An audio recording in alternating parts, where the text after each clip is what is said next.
Que je nourris aujourd'hui, c'est un sentiment de travail bien fait parce que nous sommes ici à la 7e étape d'un programme qui a commencé depuis Saint-Mélima et qui couvre entièrement les 10 régions du pays où nous sommes à l'adresse des victimes de déplacements forcés dans un processus d'autonomisation. Parce qu'actuellement, nous ne sommes plus dans les urgences de la crise anglophone ou bien des crises avec Boko Haram. Nous sommes avec les populations résilientes qui ont traversé et qui ont subi un certain choc. UNESCO aujourd'hui avec Education Canolwet et le partenaire GEAMOS international, nous sommes arrivés à un niveau où on dit oui, il faut ramener des personnes à l'autonomisation, il faut évacuer le stress psychologique qu'ils ont subi avec ces multiples crises. Il faut réintégrer par le volet de l'éducation et la culture des personnes qui ont pratiquement tout perdu et leur dire vous êtes ici au Cameroun et partout au Cameroun, vous êtes chez vous. Vous êtes à Tchan chez vous, vous êtes à Mengaga chez vous, vous êtes à Minawao chez vous, vous êtes à Manjou chez vous, vous êtes partout chez vous. Et ensemble avec la communauté haute, ils vont faire des activités qui permettent de travailler psychologiquement et d'évacuer ce qu'ils ont eu à avoir comme frustration. Avec ce que vous avez vu à Tchan, est-ce qu'on peut dire que l'objectif est atteint?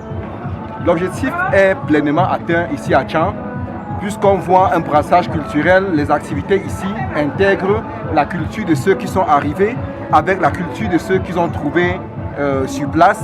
Ça fait que l'identité culturelle devient un socle de cohésion sociale.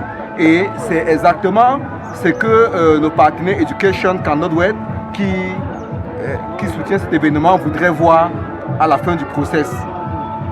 Après Chance autour de Boya et les autres villes, est-ce le même message qu'on va adresser aux tout petits? Le message après Tchan, il restera pratiquement le même, sinon on va un peu le corser parce que nous allons descendre dans le littoral qui a une autre présentation démographique qui est encore plus cosmopolite que Tchan. Et ensuite, nous allons descendre dans le sud-ouest. Nous serons à Boya, où nous sommes là en plein dans le feu de l'action, dans un milieu où la crise n'est pas encore totalement évacuée. Et là-bas, cette activité, elle trouve toute sa place. Parce qu'on a à la fois les réfugiés qui sont là, on a les déplacés internes on a des personnes vulnérables et on est dans un processus d'inclusion. Avec l'inclusion, on ne va rejeter personne, on va faire tous ensemble pour construire le Cameroun meilleur que chacun de nous attend. Vous avez évoqué les objectifs de l'activité. Quelles sont les perspectives? Les perspectives après ce programme que nous sommes en train de faire, le programme pluriannuel, nous avons une autre phase qui va démarrer où on va encore former pour un autre objectif. Nous sommes ici en train d'évaluer les présentes formations qui ont eu lieu. Donc, nous sommes à la fin d'un premier processus, mais il y a un autre qui va lancer juste après. Donc, on ne peut pas s'arrêter là. Nous comptons porter ce bateau jusqu'à terme et l'amener le plus loin possible pour la satisfaction des populations qui nous regardent et qui attendent de nous des solutions pérennes et des solutions durables. C'est vrai que vous avez évoqué le choix des enfants vulnérables. Mais quel a été le choix de l'école bénéficiaire dans les différentes villes? Oui, les écoles qui ont bénéficié de ce programme pluriannuel sortent d'un vaste bassin de sélection logique qui permet de voir la représentation de la population scolaire en nombre de réfugiés, en nombre de déplacés internes. Donc ce sont les écoles qui ont le plus de besoins.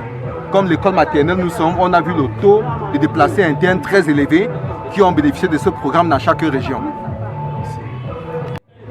Le partenaire local GEAMOS Tekin International est le partenaire de mise en œuvre dans le programme pluriannuel à cette phase.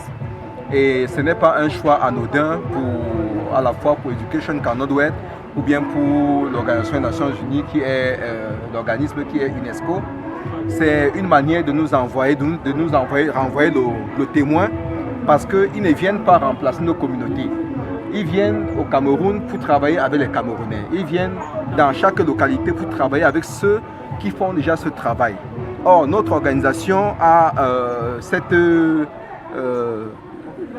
cette position que nous sommes dans un programme plus vaste qu'on appelle le village humanitaire de Mawen, qui se trouve dans le Noun, et où toutes ces questions liées aux déplacés internes, c'est un village pour réfugiés que nous avons créé un projet que nous avons monté dans les arrondissements de Massangam et de Fumbot, et qui regroupe les villages Makeka, Mawen et Maripa, et qui sont pour nous comme un champ d'exercice, parce que la zone n'est peuplée que de réfugiés et de déplacés internes. Et au quotidien, c'est ce que nous faisons. Nous travaillons sur des activités d'inclusion, des activités de cohésion sociale, des activités de reconstruction sur le plan, de construction sur le plan psychologique et même de réinsertion économique avec les AGR que nous faisons auprès des populations. Donc c'est dans ce bassin-là que nous sommes choisis. Ce n'est pas un missile à tête chercheuse, non, c'est un choix stratégique pour UNESCO Education Canada pour dire ok, demain si nous ne sommes plus dans la localité pour faire ce travail, le partenaire GEAMOS a reçu assez d'informations, ils ont reçu la formation, ils ont reçu l'expertise que nous avons déposée et ils peuvent désormais porter ce processus et l'amener à terme et l'amener plus loin.